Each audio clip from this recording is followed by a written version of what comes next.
Hi friends, బాగున్నారా? మా ఊర్లోనే నాకు తెలిసిన ఒక అబ్బాయి ఉన్నాడు. ఆడ పని ఏంటంటే ఎప్పుడు మందు తాగడో, ఇన్కేస్ ఒక రోజు మందు తాగితే వారం రోజులు మంచం ఎత్తాడు. వారం రోజులు ఆడ మన దీపావళికి ముందు ఏం చేశాడంటే నాన్ స్టాప్గా 3 కొరలు తాగినాడు. నెక్స్ట్ రోజు ఎంత ఆటోగట్టి హాస్పిటల్ తీసుకుపోయారు. ఇప్పటికీ ఆడికి తగ్గలేదు. విపరీతమైన వంటలు చేసుకొని హాస్పిటల్ ఎడుతుంటాం. రోజుకొక హాస్పిటల్ మరుస్తుంటుందని ఆడు జబ్బు తాగినది ఏటికి ఎక్కువడం.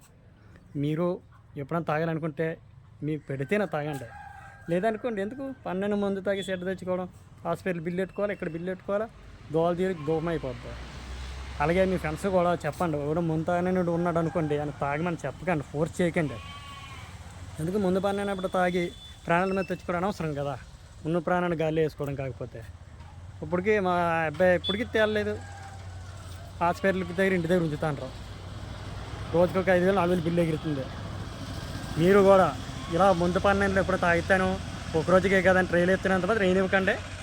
అండ్ అసలు తాగనికండి, తాగినతో పెంపించకండి. మీరు మాత్రం ఇవ్వకండి. ఓకేనా ఫ్రెండ్స్, బాయ్.